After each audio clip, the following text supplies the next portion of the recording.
Frêmito, o podcast vascular do perfil O Fogart da Madrugada.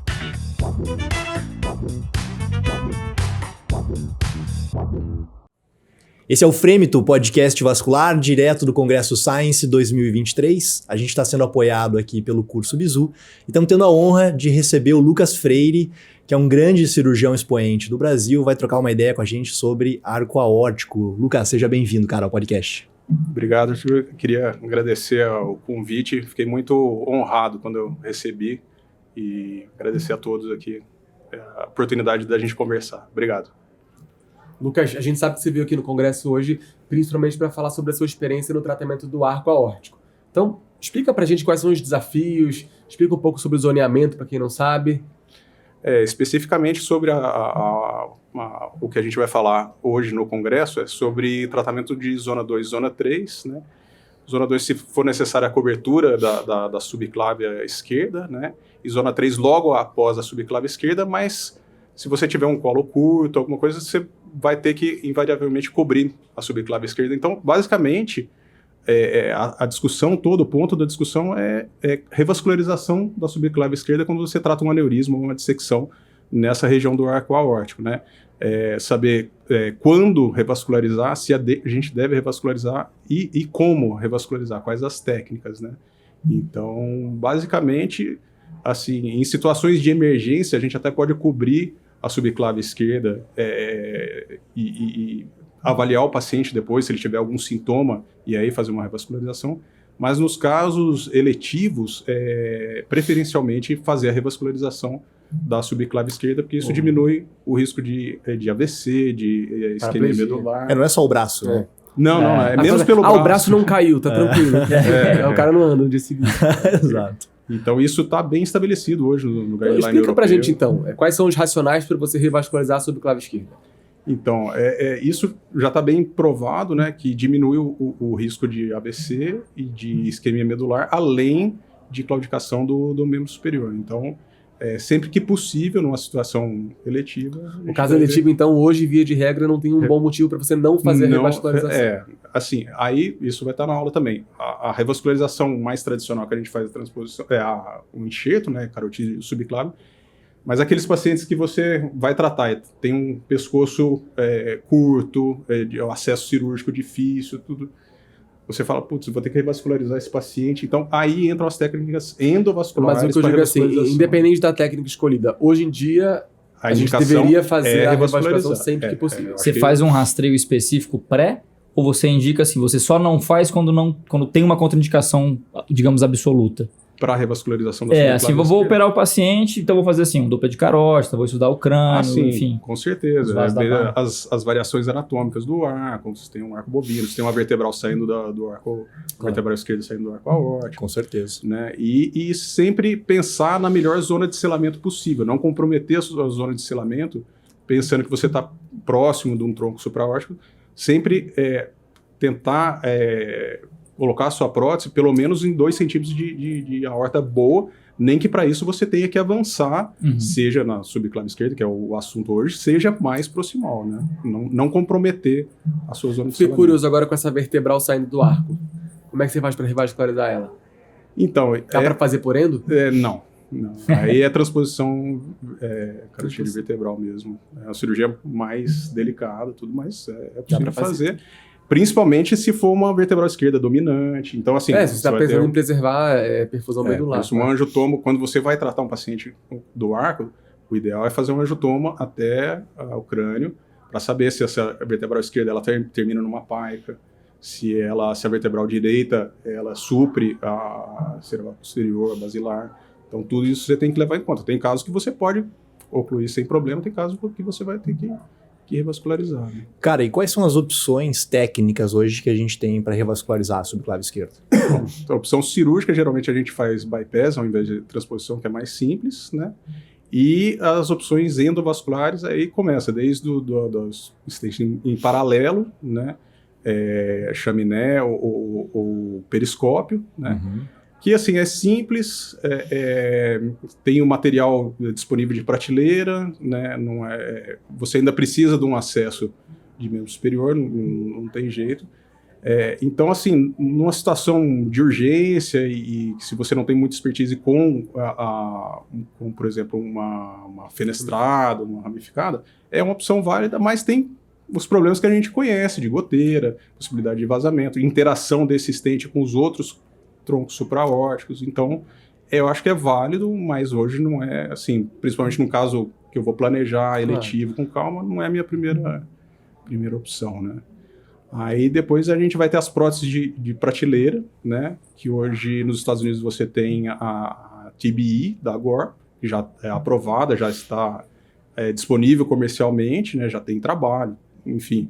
Que é uma prótese que tem um ramo único, que você pode usar tanto para a zona 2, ou você pode usar para a zona 0 e fazer uma transposição, né? Um enxerto ou carotídeo, então você pode tratar todo o arco fazendo uma derivação. É uma fenestra ou é um ramo? É um ramo interno. E ele tem um componente próprio. É um inner branch. É um inner branch e um componente próprio Pro ramo, né? Pro ramo, igual Igual a IB, exatamente. Só que a mesma coisa da IB, tem muita gente que usa VBX ao invés de usar o componente. Sim, é a opção do cirurgião. Isso. No Brasil a gente tem a Castor, que é chinesa, né? Tem trabalho já com segmento, tem vários colegas que já usaram. Ela também é a mesma coisa, é um ramo, né, que você preload, né, ela já é pré-cateterizada, você faz um acesso femoral braquial through-and-through, libera e na maioria dos casos você não precisa nem colocar um outro stent, um outro componente. Sim, o próximo ramo acomoda O próprio bem branch já acomoda. Exatamente. Mas aí não é inner branch, né? Daí É um ramo normal. Né? E você tem as opções das PMAGs, né, que você fazer a prótese, a customização em bancada. Physician Modified. Physician Modified Endograft. Né? Tem gente que tem bastante experiência, né? O André, lá na Bahia, enfim. E tem as próteses, as custom made, que, assim, que eu tenho mais experiência, né? E aí você pode usar um ramo interno, né? Da mesma maneira, com um acesso femoral, um radial ou braquial, e usar um stent revestido, pode ser um Cobera, um IBX, enfim, e você faz da maneira que for mais... Quanto tempo está levando para customizar? Olha, eu acho que em torno de uns 3 meses a gente consegue entre pedir aprovação do convênio, fazer o projeto, chegar, marcar. Então, assim, é para caso eletivo, né? E a fenestração in situ, Lucas? Existe a fenestração in situ com laser, né? Isso é descrito mais com o laser da Spectranetics, que é o da Philips, que é o que a gente usa para a terectomia, né? Porque ele tem um calibre pequeno, de acho que 3 ou 4 frentes, e tem um canal por onde passa o fio guia. Então você chega com uma bainha deflectível através da subclave esquerda, mais um catéter para conseguir ajustar o direcionamento, né, para a prótese em 2 incidências. Você faz a fenestração e passa um fio guia, laça ele, faz um through-and-through também. E aí pré-dilata com um cutting balloon, enfim, e coloca um stent revestido. Tem gente usando o laser urológico, que Sim. é o de nefrolitias, né? Só que ele é uma fibra que não tem um canal por dentro. Então, assim, eu não Você não tem considerei... guia para poder passar, né? Teria que ir com um catéter de suporte, né? Queimar, passar o catéter de suporte. Agora, se você não conseguir passar... Aí você passa em paralelo ali. Ele faz um furinho de quanto? É pequena, não sei te falar agora, mas para passar um fio 0,18... Não, eu digo assim, se você te perder ali, depois ter que cateterizar, é difícil. É uma das desvantagens. Outra é a durabilidade, a gente não sabe. Porque assim, quando você faz uma prótese, seja modificada, seja customizada, ela é reforçada com fio de nitinol, com uma sutura, a fenestração em situ. Mas também, e outra, no Brasil a gente tem, acho que 2 ou 3 máquinas. Então, se eu pedir lá, onde eu moro? Lá em Campinas. Demora. Então, para urgência, por exemplo, nos Estados Unidos e na Europa, os caras têm o laser no hospital. Então, fácil. Para a gente... Então, assim, eu acho que não é muito prático, porque é um caso bom para urgência, mas para urgência você não tem o material disponível fácil. Então, essa ideia do laser urológico, assim, quem fez já falou que deu certo.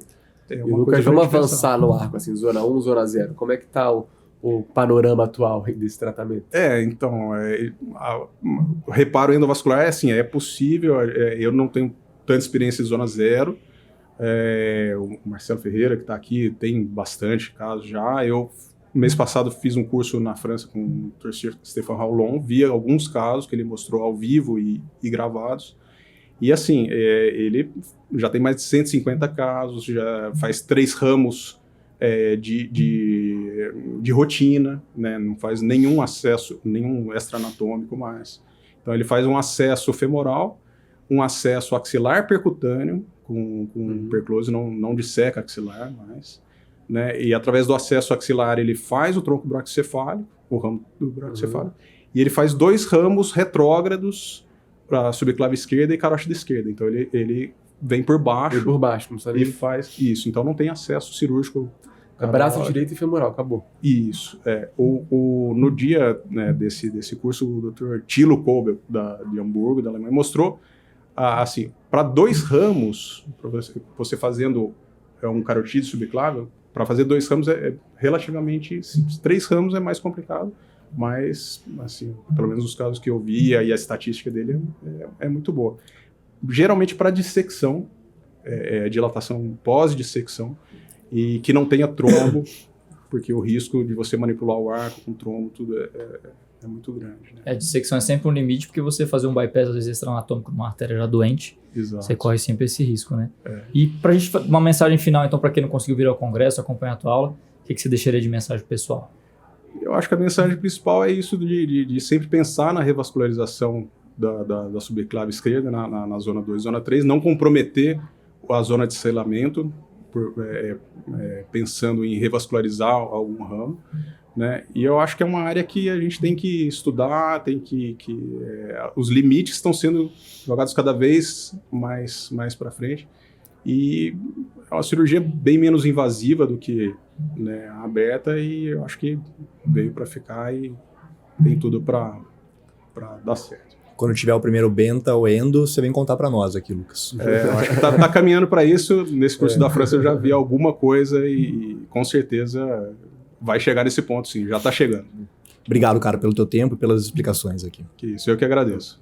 Não deixe de continuar curtindo e acompanhando os episódios do Fremito, podcast vascular aqui do Congresso Science 2023.